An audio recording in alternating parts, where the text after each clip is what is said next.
ನಮಸ್ಕಾರ ಗೆಳೆಯರೇ, IG notes ಅಕಾಡೆಮಿಗೆ ಮತ್ತೊಮ್ಮೆ ನಿಮ್ಮೆಲ್ಲರಿಗೂ ಸ್ವಾಗತ. ಹಿಂದಿನ ತರಗತಿಯಲ್ಲಿ ನಾನು ಈ ಏಪ್ರಿಲ್ ತಿಂಗಳ ಸ್ಪರ್ಧಾ ವಿಜೇತ ಮ್ಯಾಗಝೀನಿನ ಸರಣಿಯನ್ನು ಪ್ರಾರಂಭ ಮಾಡಿದ್ದೆ. ಪಾರ್ಟ್ 1 ಪಾರ್ಟ್ 2 ಮುಗಿದಿದೆ. ಇವಾಗ ಪಾರ್ಟ್ 3 ಬಗ್ಗೆ ನಾವು ಡಿಸ್ಕಸ್ ಮಾಡೋಣ. ಬನ್ನಿ, ಹಾಗಾದರೆ ಇನ್ನೂ ತಡ ಮಾಡೋದು ಬೇಡ. ಇದಕ್ಕಿಂತ ನಾನು ಈ ಕ್ಲಾಸ್ ಸ್ಟಾರ್ಟ್ ಮಾಡೋಕ್ಕಿಂತ ಮುಂಚೆ ಇನ್ನೂ ಯಾರೆಲ್ಲ ನೀವು ನಮ್ಮ ಚಾನಲ್ಗೆ ಸಬ್ಸ್ಕ್ರೈಬ್ ಆಗಿಲ್ಲ, ಸಬ್ಸ್ಕ್ರೈಬ್ ಮಾಡಿ, ಬೆಲ್ ಐಕಾನ್ ಒತ್ತಿ. ಸೊ ನೆಕ್ಸ್ಟ್ ಟೈಮ್ ನಿಮಗೆ ಯಾವುದಾದ್ರೂ ನಾನು ಅಪ್ಲೋಡ್ ಮಾಡಿದಾಗ, ಕರೆಂಟ್ ಅಫೇರ್ಸ್ ಮುಂದಿನ ಭಾಗವನ್ನು ಅಪ್ಲೋಡ್ ಮಾಡಿದಾಗ ನಿಮಗೆ ಅಲ್ಲಿ ಡಿಸ್ಪ್ಲೇ ಆಗುತ್ತೆ, ಪಾಪಪ್ ಆಗುತ್ತೆ. ಸೊ ನೀವು ನೇರವಾಗಿ ನನ್ನ ಕ್ಲಾಸನ್ನು ಕೇಳಬಹುದು. ಸೊ ಯಾರೆಲ್ಲ ಇನ್ನೂ ಸಬ್ಸ್ಕ್ರೈಬ್ ಮಾಡಿಲ್ಲ, ಸಬ್ಸ್ಕ್ರೈಬ್ ಮಾಡಿ, ಲೈಕ್ ಮಾಡಿ, ಶೇರ್ ಮಾಡಿ, ನಿಮ್ಮ ಫ್ರೆಂಡ್ಸಿಗೂ ಇದನ್ನು ತಲುಪಿಸಿ. ಇನ್ನೇನು ಕೆಲವೇ ದಿನಗಳಲ್ಲಿ ಎಕ್ಸಾಮ್ ಕಾಲ್ಫಾರ್ಮ್ ಆಗ್ತವೆ. ಸೊ ಆದ ಕಾರಣ ಇದೆಲ್ಲ ನಿಮಗೆ ಎಕ್ಸಾಮ್ದಲ್ಲಿ ಬಹಳ ಉಪಯುಕ್ತವಾಗುತ್ತದೆ. ಸೊ ಬನ್ನಿ, ಹಾಗಾದರೆ ಇವತ್ತಿನ ಕ್ಲಾಸ್ ಸ್ಟಾರ್ಟ್ ಮಾಡೋಣ. ಸೊ ಮೊದಲನೆಯದಾಗಿ ವಿತ್ತೀಯ ಆರೋಗ್ಯ ಸೂಚ್ಯಂಕ 2026 ಎರಡನೇ ಆವೃತ್ತಿ. ಸೊ ಇದನ್ನು ಬಿಡುಗಡೆ ಮಾಡಿದವರು ನೀತಿ ಆಯೋಗ. ಸೊ ಇಲ್ಲಿ ಎಕ್ಸಾಮ್ದಲ್ಲಿ ಏನು ಕೇಳ್ಬೋದು ನೋಡಿ, ಎಕ್ಸಾಮ್ದಲ್ಲಿ ಕೇಳ್ಬೋದಾದಂಥ ಕ್ವಶನ್ ಏನಂದರೆ ಎಷ್ಟನೇ ಆವೃತ್ತಿ ಅಂತ ಕೇಳ್ತಾರೆ. ಎರಡನೇ ಆವೃತ್ತಿ ಅನ್ನೋದು ನಿಮಗೆ ಗೊತ್ತಿರಬೇಕು. ಬಿಡುಗಡೆ ಮಾಡಿದವರು ಯಾರು ಅಂತ ಕೇಳ್ತಾರೆ, ನೀತಿ ಆಯೋಗ. ಸೊ ನಾನು ಮುಂಚೆನೇ ಹೇಳಿದ ಹಾಗೆ ಎಕ್ಸಾಮ್ದಲ್ಲಿ ಯಾವುದನ್ನು ಕೇಳುತ್ತಾರೆ ಅದರ ಮೇಲೆ ಜಾಸ್ತಿ ಫೋಕಸ್ ಮಾಡುತ್ತೇನೆ, ಉಳಿದ ಅಂಶಗಳನ್ನು ನಾನು ನೆಗ್ಲೆಕ್ಟ್ ಮಾಡುತ್ತೇನೆ. ಸೊ ನಿಮಗೂ ಕೂಡ ಅದನ್ನೇ ಹೇಳ್ತೇನೆ. ಇಲ್ಲಿ ಎಕ್ಸಾಮ್ದಲ್ಲಿ ಯಾವ್ದು ಬರುತ್ತೆ ಯಾವ್ದು ಬರಂಗಿಲ್ಲ ನೋಡಿ, ಇವು ಎಲ್ಲ ಬರುತ್ತವ ಇಲ್ಲ. ಸೊ ನಾನು ಏನು ಹೇಳ್ತೀನಿ ಅಷ್ಟನ್ನು ಮಾತ್ರ ನಿಮ್ಮ ಕ್ಲಾಸ್ಗೆ ಅಷ್ಟನ್ನು ಮಾತ್ರ ನೋಟ್ಸ್ ಮಾಡ್ಕೊಳ್ಳಿ. ಓಕೆ. ಸೊ ನೀತಿ ಆಯೋಗದ ಉಪಾಧ್ಯಕ್ಷನ ನಾವು ನೋಡ್ಕೋಬೇಕಾಗುತ್ತೆ. ನೀತಿ ಆಯೋಗದ ಉಪಾಧ್ಯಕ್ಷರು ಸುಮನ್ ಬೇರಿ ಅಂತ. ಸೊ ಏನು ಕೊಟ್ಟಿದ್ದಾರೆ ಅಂತಂದರೆ 2026 ಮಾರ್ಚ್ 11ರಂದು ನೀತಿ ಆಯೋಗದ ಉಪಾಧ್ಯಕ್ಷ ಸುಮನ್ ಬೇರಿ ಮತ್ತು ಸಿಇಒ ಶ್ರೀಮತಿ ನಿಧಿ ಚಿಬ್ಬರ್ ಅವರು ಅವರ ನವದೆಹಲಿಯಲ್ಲಿ ಈ ನೀತಿ ಆಯೋಗವನ್ನು ಪ್ರಕಟಣೆ ಮಾಡ್ತಾರೆ. ಎರಡನೇ ವಾರ್ಷಿಕ ಆವೃತ್ತಿಯನ್ನು ಪ್ರಕಟಣೆ ಮಾಡ್ತಾರೆ ಅಂತ ಕೊಟ್ಟರೆ, ಇಲ್ಲಿ ನಮಗೆ ಗೊತ್ತಿರಬೇಕಾದ ಮುಖ್ಯ ಅಂಶ ಅಂದರೆ ನೀತಿ ಆಯೋಗದ ಉಪಾಧ್ಯಕ್ಷರು ಯಾರು, ಸಿಇಒ ಯಾರು ಅಂತ ಗೊತ್ತಿರಬೇಕು. ಸೊ ನೋಡಿ, ಸಿಇಒ ಯಾರಾದರೆ ಶ್ರೀಮತಿ ನಿಧಿ ಚಿಬ್ಬರ್ ಅವರದರೆ, ಶ್ರೀಮತಿ ನಿಧಿ ಚಿಬ್ಬರ್ ಅವರದರೆ. ಸೊ ಉಪಾಧ್ಯಕ್ಷರು ಯಾರಾದರೆ, ಸೊ ಎರಡನೇ ಆವೃತ್ತಿ ಬಿಡುಗಡೆ ಆದಾಗ ಸುಮನ್ ಬೇರಿ ಅವರು ಇದ್ದರ್ರಿ. ಆದ್ರೆ ಪ್ರಸ್ತುತ ಇತ್ತೀಚೆಗೆ ಅಂದರೆ 2 ದಿನಗಳ ಹಿಂದೆ ಇದನ್ನ ಉಪಾಧ್ಯಕ್ಷರು ಇವಾಗ ಬದಲಾಗ್ಯಾರ. ಯಾರಾಗ್ಯಾರ ಅಂತಂದ್ರೆ ಅವ್ರ ಹೆಸರು ಹೇಳ್ತಾನೆ ಕೇಳ್ರಿ, ಅಶೋಕ್ ಲಾಹಿರಿ ಅಂತ. ಅಶೋಕ ಲಾಹಿರಿ ಅಪ್ಡೇಟ್ ಮಾಡ್ಕೋರಿ, ಹೆಸರು ಅಪ್ಡೇಟ್ ಮಾಡ್ಕೋರಿ. ಅಶೋಕ್ ಲಾಹಿರಿ ನೀತಿ ಆಯೋಗದ ಉಪಾಧ್ಯಕ್ಷರು. ಸೊ ಏನು ಓದ್ಬೇಕಂತ ಹೇಳ್ರಿ ನಾನು ಇದರಲ್ಲಿ, ಒಂದು ಈ ವಿತ್ತೀಯ ಆರೋಗ್ಯ ಸೂಚ್ಯಂಕ ಅಂದರೆ ಹಣಕಾಸು ಆರೋಗ್ಯ ಸೂಚ್ಯಂಕ ಅಂತ ಐತಿ. ಎಷ್ಟನೇ ಆವೃತ್ತಿ ಅನ್ನೋದು ಗೊತ್ತಿರಬೇಕು. ಎರಡನೇ ಆವೃತ್ತಿ ಅನ್ನೋದು ಬಿಡುಗಡೆ ಮಾಡಿದವ್ರು ಯಾರು ಅಂತ ಕೇಳ್ತಾರೆ, ನೀತಿ ಆಯೋಗದವರು. ಉಪಾಧ್ಯಕ್ಷರು ಮತ್ತು ಸಿಇಒದವ್ರ ಹೆಸರು ನೋಡ್ಕೊರಿ, ಅಷ್ಟು ಸಾಕು. ಉಳಿದೆಲ್ಲ ಇನ್ಫಾರ್ಮೇಶನ್ ಬೇಡ ನಮಗೆ.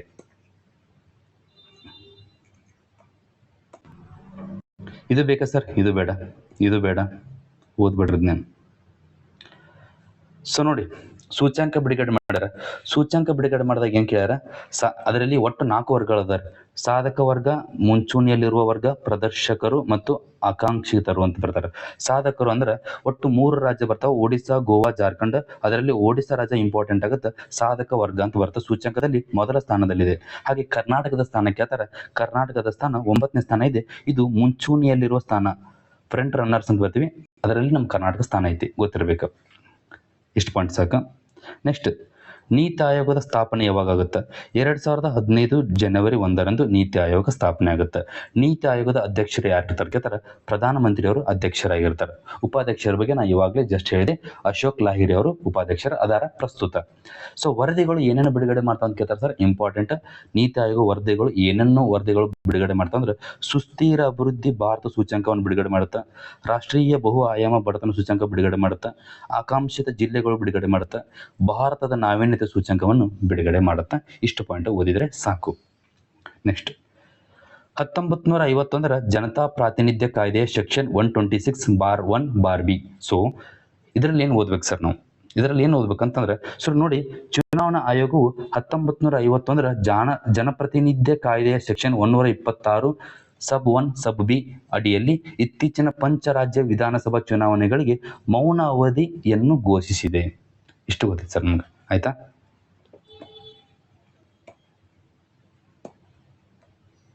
ಹಾಗಾದ್ರೆ ಎಕ್ಸಾಮ್ದಲ್ಲಿ ಏನು ಕೇಳ್ತಾರೆ ಸರ್, ಕರೆಂಟ್ ಅಫೇರ್ಸ್ನಾಗ ಇದ್ರ ಮೇಲೆ ಏನು ಎಕ್ಸಾಮ್ದಾಗ ಕೇಳ್ತಾರೆ ಅಂದ್ರೆ, ಮೌನ ಅವಧಿ. ಸರ್ ಮೌನ ಅವಧಿ ಅನ್ನೋದು ಎಕ್ಸಾಮ್ದಾಗ ಕೇಳಂಗಿಲ್ಲ, ಬಟ್ ನಿಮಗೊಂದು ಗೊತ್ತಿರಲಿ, ಮೌನ ಅವಧಿ, ಸೈಲೆನ್ಸ್ ಪೀರಿಯಡ್ ಅಂತ ಕರಿತೀವಿ.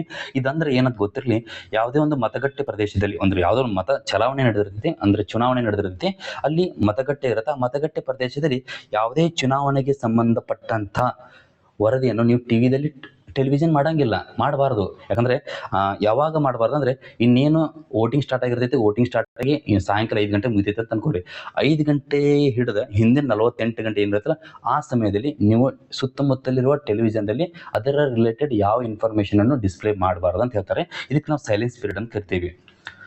ಸೊ ಈಗೇನು ಎಕ್ಸಾಮ್ದಲ್ಲಿ ಏನು ಕೇಳ್ಬೋದು ಸರ್, ಮೌನಾವಧಿ ಸೈಲೆನ್ಸ್ ಪೀರಿಯಡನ್ನು ಸೊ ಇದು ಪಂಚರಾಜ್ಯ ವಿಧಾನಸಭಾ ಚುನಾವಣೆಗಳಿಗೆ ಇದನ್ನು ಘೋಷಣೆ ಮಾಡಿದರು. ಹಾಗಾದರೆ ಯಾವ ಕಾಯ್ದೆ ಅಡಿ ಮಾಡಿದರು, ಯಾವ ಸೆಕ್ಷನ್ ಅಡಿ ಮಾಡಿದ್ರು ಅಂತ ಕ್ವಶನ್ ಕೇಳ್ತಾರೆ. ಸೊ 1951 ಜನಪ್ರಾತಿನಿಧ್ಯ ಕಾಯ್ದೆ ಗೊತ್ತಿರಬೇಕು, ಸೆಕ್ಷನ್ 126 1B ಅಂತ ಗೊತ್ತಿರಬೇಕು. ಇಷ್ಟೇ ಸರಿ ಕರೆಂಟ್ ಅಫೇರ್ದಲ್ಲಿ ಕೇಳೋದು. ಇನ್ನು ಇದ್ರ ಮೇಲೆ ಮತ್ತೆ ಏನಾದರೂ ಕೇಳ್ತಾರೆ, ಇವೆಲ್ಲ ಕೇಳಂಗಿಲ್ಲ, ಬೇಡ ಓದ್ಬೇಡ್ರಿ. ನಾನು ಅದನ್ನೇ ಹೇಳ್ತಾನಲ್ವ ನಿಮಗೆ, ಏನು ಓದಬೇಕು ಅನ್ನೋಕ್ಕಿಂತ ಏನು ಓದಬಾರ್ದು. ಸೊ ಸ್ಪರ್ಧಾ ವಿಜೇತ ಮ್ಯಾಗ್ಝಿನ್ ಅಂದ್ಕೊಳ್ಳಿ ಸರ್ ಅಷ್ಟೆಲ್ಲ ಕೊಟ್ಟಿರ್ತಾರೆ, ಓದೋಕ್ಕಾಗಲ್ಲ ರೀ. ಹಂಗೇನಿಲ್ಲ ರೀ, ಓದೋದು ವೇಗ ಗೊತ್ತಿರ್ಬೇಕು ಅಷ್ಟೇ ನಮಗೆ, ಇದು ಬೇಡ. ಕೇಂದ್ರ ಚುನಾವಣಾ ಆಯೋಗವನ್ನು 1950 ಜನವರಿ 25ರಂದು ಸ್ಥಾಪಿಸಲಾಯಿತು. ಇದು ಸ್ಟ್ಯಾಟಿಕ್ ಪಾಯಿಂಟ್ ಇಂಪಾರ್ಟೆಂಟ್. ಕೇಂದ್ರ ಕಚೇರಿ ನವದೆಹಲಿ ಒಳಗೈತಿ. ಜನವರಿ 25 ರಾಷ್ಟ್ರೀಯ ಮತದಾರ ದಿನ ಅಂತ ಆಚರಣೆ ಮಾಡ್ತೀವಿ. ಯಾಕಂತ ಅವತ್ತು ಕೇಂದ್ರ ಚುನಾವಣಾ ಆಯೋಗ ರಚನೆ ಆಗಿದ್ದರಿಂದ ಪ್ರತಿ ವರ್ಷ ಜನವರಿ 25ರಂದು ರಾಷ್ಟ್ರೀಯ ಮತದಾರ ದಿನ ಎಂದು ಆಚರಣೆ ಮಾಡ್ತೀವಿ. ಹಾಗಾದರೆ 2026 ಜನವರಿ 25ರಂದು ನಾವು ರಾಷ್ಟ್ರೀಯ ಮತದಾರ ದಿನವನ್ನು ಆಚರಣೆ ಮಾಡಿದೆವು. ಹಾಗಾದರೆ ಅದರ ಧ್ಯೇಯವಾಕ್ಯ ಏನೈತೆ ಅಂತ ಎಕ್ಸಾಮ್ದಲ್ಲಿ ಕೇಳ್ತಾರೆ. My India my vote, my India my vote ಗೊತ್ತಿರಬೇಕು. ನೆಕ್ಸ್ಟ್ ICC ಪುರುಷರ T20 ಭಾರತ ಚಾಂಪಿಯನ್. ಸರ್ ಭಾಳ ಇಂಪಾರ್ಟೆಂಟ್ ರೀ, ವೆರಿ ಇಂಪಾರ್ಟೆಂಟ್. ಎಷ್ಟು ರೀ, ವೆರಿ ಇಂಪಾರ್ಟೆಂಟ್. ಯಾಕಂದ್ರೆ ಸ್ಪೋರ್ಟ್ಸ್ ರಿಲೇಟೆಡ್ ಒಳಗೆ ನಮ್ಮ ಇಂಡಿಯಾ ಏನಾದರೂ ಸಾಧನೆ ಮಾಡೈತಂದ್ರೆ ಎಕ್ಸಾಮ್ದಲ್ಲಿ 100% ಕೇಳ್ತಾರೆ ರೀ, ನೋ ಡೌಟ್ ಎಕ್ಸಾಮ್ದಲ್ಲಿ ಬಂದೇ ಬರುತ್ತೆ. ಹಾಗಾದ್ರೆ ಇದ್ರ ಮೇಲೆ ಏನೇನು ನೋಡ್ಕೋಬೇಕು ನೋಡ್ರಿ. ಎಲ್ಲ ಓದಬೇಕಾ, ಎಲ್ಲ ಓದೋ ಅವಶ್ಯಕತೆ ಇಲ್ಲ. ಕರೆಂಟ್ ಅಫೇರ್ಸ್ ಎಷ್ಟು ಬೇಕು ಅಷ್ಟು ಓದೋದು. ICC ಪುರುಷರ T20 ಭಾರತ ಚಾಂಪಿಯನ್ ಆಗೈತಿ. ಹಾಗಾದ್ರೆ ರನ್ನರ್ ಅಪ್ ಕೂಡ ಕೇಳ್ತಾರೆ. ರನ್ನರ್ ಅಪ್ ಯಾರಂದ್ರೆ ನ್ಯೂಜಿಲೆಂಡ್ ದೇಶದವರು. ಸೊ ಯಾರ ಮೇಲೆ ಇವರು ಜಯ ಗಳಿಸಿದ್ರು, ಫೈನಲ್ನಲ್ಲಿ ಯಾರ ಜೊತೆ ಇವರು ಸೆಣಸಾಡಿದ್ರು, ಸೊ ಯಾರ ಜೊತೆ ಇವರು ವಿನ್ ಆದ್ರು ಅಂತ ಕೇಳ್ತಾರೆ. ನ್ಯೂಜಿಲೆಂಡ್ ಮೇಲೆ ನಾವು ಗೆದ್ದು ಭಾರತ ಚಾಂಪಿಯನ್ ಆಗಿದೆ, ಗೊತ್ತಿರಬೇಕು. ಹಾಗಾದ್ರೆ ಎಲ್ಲಿ ನಡೀತು ಮ್ಯಾಚ್? ಅಹಮದಾಬಾದ್ನ ನರೇಂದ್ರ ಮೋದಿ ಕ್ರೀಡಾಂಗಣ. ಸೊ ಒಂದು ಈ ಕ್ವಶನ್ ಏನು ಕೇಳ್ಬೋದು, ನರೇಂದ್ರ ಮೋದಿ ಕ್ರೀಡಾಂಗಣ ಎಲ್ಲೈತೆ ಕೇಳ್ಬೋದು, ಅಹಮದಾಬಾದ್ ಒಳಗೈತಿ. ಈ ಕ್ರೀಡೆ ಒಳಗೆ ಅಂದರೆ ಈ ಸ್ಟೇಡಿಯಂದಾಗ ಸೂರ್ಯಕುಮಾರ್ ಯಾದವ್ ಅವರ ನೇತೃತ್ವ, ಇಂಡಿಯಾ ಟೀಮ್ ಕ್ಯಾಪ್ಟನ್ ಯಾರಿದ್ರು? ಸೂರ್ಯಕುಮಾರ್ ಯಾದವ್ ಅವರು ಇಂಡಿಯಾ ಟೀಮ್ ಕ್ಯಾಪ್ಟನ್ ಇದ್ರು. ನ್ಯೂಜಿಲೆಂಡ್ ತಂಡವನ್ನು 96 ರನ್ಗಳಿಂದ ಸೋಲಿಸಿ ಚಾಂಪಿಯನ್ ಪಟ್ಟವನ್ನು ಪಡೆದರು. ಇಷ್ಟು ಗೊತ್ತಿರಬೇಕು. ಸೊ ಯಾವ ಸ್ಟೇಡಿಯಂ ಅನ್ನೋದು ಗೊತ್ತಿರಬೇಕು, ಅದು ಎಲ್ಲಿತ್ತು ಅನ್ನೋದು ಗೊತ್ತಿರಬೇಕು. ಸೊ ಆ ಟೀಮ್ನ ನಾಯಕ ಯಾರಿದ್ರು ಅಂತ ಗೊತ್ತಿರಬೇಕು. ಯಾವ ತಂಡವನ್ನು ಸೋಲಿಸಿ ನಾವು ಚಾಂಪಿಯನ್ಶಿಪ್ ತೊಗೊಂಡ್ವಿ ಅಂತ ಗೊತ್ತಿರಬೇಕು. ಸೊ ಹಾಗಾಗಿ ಇಂಪಾರ್ಟೆಂಟ್ ಏನಂತಾರೆ, ಈ ಮೂಲಕ ಭಾರತ ತಂಡವು T20 ವಿಶ್ವಕಪ್ಪನ್ನು 3ನೇ ಬಾರಿಗೆ ತನ್ನದಾಗಿಸಿಕೊಂಡಿತು. ಇಂಪಾರ್ಟೆಂಟ್, 3ನೇ ಬಾರಿಗೆ. ಹಾಗಾದರೆ ಎಕ್ಸಾಮ್ದಲ್ಲಿ ಕೇಳ್ತಾರೆ, T20 ವಿಶ್ವಕಪ್ ಪ್ರಶಸ್ತಿ ಗೆದ್ದ ಭಾರತವು ಯಾವ ವರ್ಷದಲ್ಲಿ ಗೆದ್ದಿತ್ತು ಅಂತ ಕೇಳ್ತಾರೆ. ಅದು ಎಷ್ಟು ಬಾರಿ ಗೆದ್ದಿತ್ತು? ಸ್ಟೇಟ್ಮೆಂಟ್ ವೈಸ್ ಕ್ವಶನ್ ಕೇಳ್ತಾರೆ. ಎಷ್ಟು ಬಾರಿ ಗೆದ್ದಿತ್ತು? 3 ಬಾರಿ ಗೆದ್ದಿತ್ತು. ಆಯ್ತು, 3 ಬಾರಿ ಗೆದ್ದಿತ್ತು. ಹಾಗಾದರೆ ಇಯರ್ ಕೇಳ್ತಾರೆ, 2007, 2024, 2026. 3 ಭಾಳ ಇಂಪಾರ್ಟೆಂಟ್ ರೀ. ಸೊ ಗೊತ್ತಿರ್ಬೇಕು, ಚಾಂಪಿಯನ್ ಆಗಿತ್ತು ಭಾರತ. 3 ಚಾಂಪಿಯನ್ ಆಗಿತ್ತಂದ್ರೆ ಯಾವ ದೇಶದಲ್ಲಿ ಆತಿಥ್ಯ ವಹಿಸಿತ್ತು ಅನ್ನೋದು ಇಂಪಾರ್ಟೆಂಟ್ ಆಗುತ್ತೆ. 2007ರಲ್ಲಿ ನಾವು ವಿನ್ ಆದಾಗ ದಕ್ಷಿಣ ಆಫ್ರಿಕಾ ಹೋಸ್ಟ್ ಮಾಡಿತ್ತು, ಆ ಪಾಕಿಸ್ತಾನ ಮೇಲೆ ಗೆದ್ದಿದ್ವಿ. ಬರೋಬ್ಬರಿ ಬಾರಿಸಿಬಿಟ್ಟಿದ್ವಿ ಪಾಕಿಸ್ತಾನದವ್ರಿಗೆ ಅವಾಗ. ಸೊ ಭಾರತ ಪಾಕಿಸ್ತಾನ ಬಂತಂದ್ರೆ ಅವತ್ತು ನಾವು ಸ್ವಾಭಿಮಾನ ಅನ್ನೋಕ್ಕಿಂತ ನಾವು ಸೋಲ್ಸೇ ಬಿಟ್ಟಿವಿ. ಭಾರತ ಪಾಕಿಸ್ತಾನ ನೋಡು 2007ರಾಗ ನಾವು ಕಪ್ ಗೆದ್ಕೊಂಡ್ಬಂದ್ವಿ. ಮತ್ತು ಆಮೇಲೆ ಏನಾಗಿತ್ತು, ದಕ್ಷಿಣ ಆಫ್ರಿಕಾ ಮೇಲೆ ನಾವು ಗೆಲ್ತೀವಿ. ಅಮೇರಿಕಾ ಮತ್ತು ವೆಸ್ಟ್ ಇಂಡೀಸ್ ಹೋಸ್ಟ್ ಮಾಡಿತ್ತು 2024ರಲ್ಲಿ. 2026ರಲ್ಲಿ ಏನು ಮಾಡಿತ್ತು, ಭಾರತ ಮತ್ತು ಶ್ರೀಲಂಕಾ ಹೋಸ್ಟ್ ಮಾಡಿದ್ರಿ. ಇಂಪಾರ್ಟೆಂಟ್ ಕೇಳ್ತಾರೆ ಎಕ್ಸಾಮ್ದಾಗ. ಇತ್ತೀಚೆಗೆ 2026ರ T20 ವಿಶ್ವಕಪ್ಪನ್ನು ಯಾವ 2 ದೇಶಗಳು ಆಯೋಜನೆ ಮಾಡಿದ್ವು ಅಂದ್ರೆ ಭಾರತ ಮತ್ತು ಶ್ರೀಲಂಕಾ 2 ಜಂಟಿಯಾಗಿ ಆಯೋಜನೆ ಮಾಡಿದ್ದು ಗೊತ್ತಿರಬೇಕು. ನ್ಯೂಜಿಲೆಂಡ್ ಮೇಲೆ ಗೆದ್ವಿ. ಇಷ್ಟು ಪಾಯಿಂಟ್ ಗೊತ್ತಿದ್ರೆ ನಿಮ್ಗೆ ಸಾಕು ಎಕ್ಸಾಮ್ದಲ್ಲಿ. ಮತ್ತೇನು ಕೇಳ್ಬೋದು ಸರ್? ಹಾಗಾದರೆ ರೀಸೆಂಟಾಗಿ ಸರ್ ಹಿಂದಿನ ವರ್ಷ ಕರೆಂಟ್ ಅಫೇರ್ ಕೇಳತ್ತಾರೆ ರೀ. ಹಾಗಾದ್ರೆ ಏನು ಓದ್ಕೋಬೇಕಂದ್ರೆ ನಾವು ಇವಾಗ ಇದು ನೋಡ್ಕೊಂಡ್ವಿ, 2026 ಜಸ್ಟ್ ನೋಡ್ಕೊಂಡ್ವಿ. ಇದನ್ನು ಬಿಡ್ರಿ, 2026, 2025, 2025 ಇವು ಏನದಲ್ಲ, ಇವು ಒಂದ್ಸಲ ಕನ್ನಡಿಸ್ಕೊಂಡ್ಬಿಡ್ರಿ, ಸುಮ್ಮನೆ ಕನ್ನಡಿಸ್ಕೊಂಡ್ಬಿಡ್ರಿ. ಗೊತ್ತಿರ್ಬೇಕು ಎಕ್ಸಾಮ್ದಲ್ಲಿ 2025 ಹಿಂದಿನ ಕರೆಂಟ್ ಅಫೇರ್ಸ್ ಕೇಳಿದ್ರು, ಸ್ಪೋರ್ಟ್ಸ್ ರಿಲೇಟೆಡ್ ಇವ 5 ಕರೆಂಟ್ ಅಫೇರ್, ಇವ 5 ಪಾಯಿಂಟ್ಸ್ ಕೇಳ್ಬೇಕು ನಿಮಗೆ, ಕೇಳ್ತಾರೆ. ಸೊ ಏನು ಕೇಳ್ಬೋದು ಎಕ್ಸಾಮ್ದಲ್ಲಿ, 2025 ಚಾಂಪಿಯನ್ಸ್ ಟ್ರೋಫಿ ಗೆದ್ದವರು ಯಾರು? ಭಾರತ. ಇಲ್ಲಿ ಕೊಟ್ಟರೆ ನೋಡ್ರಿ, ಭಾರತ ಗೆದ್ದ ICC ಟ್ರೋಫಿಗಳು ಇವು. 2025 ಚಾಂಪಿಯನ್ಸ್ ಟ್ರೋಫಿ ಗೆತ್ತ 19 ವರ್ಷದ ಒಳಗಿನ ಅಂಡರ್-19 ಮಹಿಳೆಯರ T20 ವಿಶ್ವಕಪ್ ಗೆದ್ದೈತಿ. ಮಹಿಳೆಯರ ಏಕದಿನ ವಿಶ್ವಕಪ್ ಭಾರತ ಗೆದ್ದೈತಿ. 19 ವರ್ಷದ ಒಳಗಿನ ಪುರುಷರ T20 ವಿಶ್ವಕಪ್ ಭಾರತ ಗೆದ್ದೈತಿ. ಪುರುಷರ T20 ವಿಶ್ವಕಪ್ ಭಾರತ ಗೆದ್ದೈತಿ. ಸೊ 2 ವರ್ಷ ಕಂಟಿನ್ಯೂ ಗೆದ್ದೀವಿ ನಾವು, ಗೊತ್ತಿರಬೇಕು. ಇವೆಲ್ಲ ಬೇಡ. ಇದು ಬೇಕಂದ್ರೆ ಇದು ಬೇಡ್ರಿ, ಇವೆಲ್ಲ ಎಕ್ಸಾಮ್ದಾಗ ಕೇಳಂಗಿಲ್ಲ. ಇದು ನೋಡ್ರಿ, ಇದೊಂದ್ಸಲ ಕನ್ನಡಿಸ್ಕೊಂಡ್ಬಿಡ್ರಿ, ಇದು ಒಂದ್ಸಲ ಕನ್ನಡಿಸ್ಕೊಂಡ್ಬಿಡ್ರೆ ಎಕ್ಸಾಮ್ದಲ್ಲಿ ಕೇಳ್ತಿರ್ತಾರೆ. ಯಾಕಂದ್ರೆ ಭಾರತ ಸಾಧನೆ ಮಾಡಿದೆ ಅಂದ್ರೆ ಭಾರತದ ಸಾಧನೆ ಮೇಲೆ ಇದನ್ನ ಬಿಟ್ರೆ ಮತ್ತೆ ಇವ ಕರೆಂಟ್ ಅಫೇರ್ಸ್ ನಾವು ಹಿಂದಿನ ಅಂತೀವಿ, ಇವೇ ಕೇಳ್ತಾರೆ ಎಕ್ಸಾಮ್ದಲ್ಲಿ.